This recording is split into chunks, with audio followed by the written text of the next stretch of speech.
మనందరికీ విలువ ఉంది, నేను లేదనట్లేదు. అది ఎక్కడి నుంచి రావాలి? సొసైటీకి నుంచి దేవుడు మీకు ఇవ్వాలి.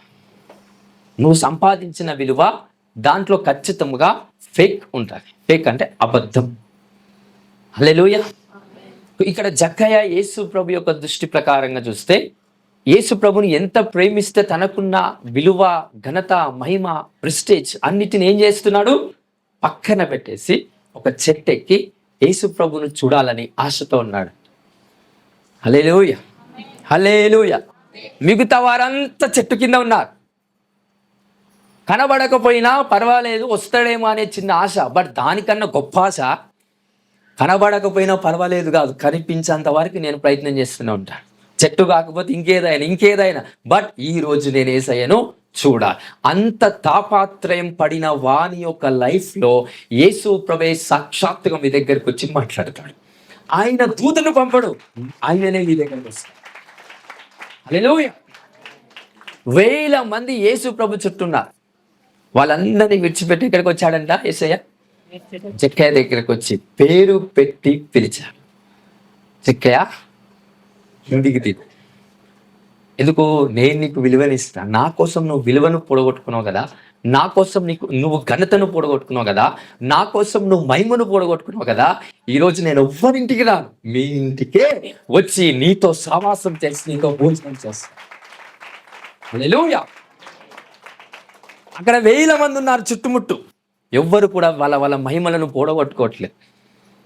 ఎక్కడ యేసు ప్రభుని ఉంది, ఆశ ఉంది, యేసు ప్రభుని చూడాలి, ఆయనతో మాట్లాడాలి.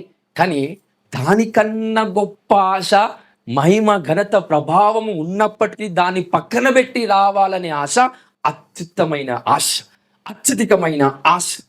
ఆ ఆశను యేసు ప్రభు వారు గమనించారని. హల్లెలూయా. The level of your desire connects to the level of the intimacy of God. దేవుడు నీతో సావాసం చేయడం దేనిని బట్టి అంటే నీకున్న ఆశ, నీ లెవెల్ ఆఫ్ ఆశ ఎంత ఉందో అంత లెవెల్ ఆఫ్ ఫెలోషిప్ ఆయన నీతో చేస్తాడు. ఏం విడిచిపెడుతున్నాం మనం దేవుని కోసం? మనకున్న ప్రిస్టేజ్, మనకున్న రకరకాల విధములైన ఆ షేమ్, రకరకాల విధములైన ప్రతి ఒక్క ఘన సంబంధమైన విలువను ఏదైతే ఉందో ఆ విలువను మనం కాపాడుకుంటున్నాం దేవుని కోసం. ఎంతమందికి అర్థమైంది నేను చెప్పింది? దేవుని కోసం మన విలువను ఏం చేస్తున్నాం? దేవుని దగ్గర కాపాడుతున్నాం. దేవుని కోసం నీ విలువ ఎవరి దగ్గర కాపాడాలా? సొసైటీలో. దేవుని కోసం నీ విలువ దేవుని దగ్గర కాపాడితే అది కోల్పోతాం. దేవుని దగ్గర మన విలువను ఏం చేయాలా? సాక్రిఫైస్ చేయాలి. సొసైటీలో మనకు దేవుడిచ్చిన విలువను ఏం చేయాలి? కాపాడుకోవాలి. అదే దేవుని దగ్గర ఆ విలువను ఏం చేయాలి? తీసేసుకోవాలి. ఎంతమందికి అర్థమవుతుందని? అందరికి అర్థమవుతుందా? సో దేవుని దగ్గర ఉన్న దానిని బట్టి సొసైటీలో ఉండకండి.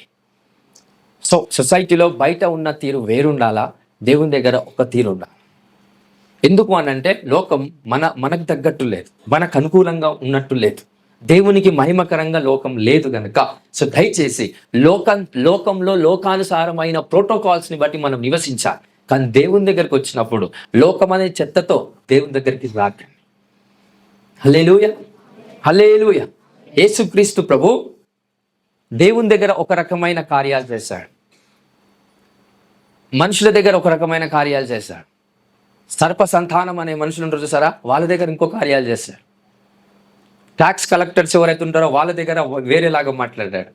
ఎవరితో ఎలా ఉండాలో ఆ రీతిగా ఉన్నవాడే దేవుని యొక్క శక్తి కలిగిన వాడిగా పనిచేస్తాడు. అంతేగాని మనం దేవుని దగ్గర ఉన్నట్టు అన్ని చోట్ల ఉన్నామనుకోండి, మీరు మోసపోయి లాస్ట్కి నరకంలో కలుస్తారు అందరు కలిసి. సో దయచేసి అలాంటి పనులకు జోక్యం చేసుకోకుండా నీ విలువను దేవుని దగ్గర విలువను చూపించుకోవడం కాదు, నీ విలువను దేవుని దగ్గర కూడగొట్టుకున్నప్పుడు ఆయననే మీ ఇంట్లో, మీ గృహములో నీతో పాటు భోజనం చేసేవాడిగా ఖచ్చితంగా ఒక రోజు నిన్ను దర్శిస్తాడండి. ఈ కార్యము త్వరలో మీ ఇంట్లో జరుగును.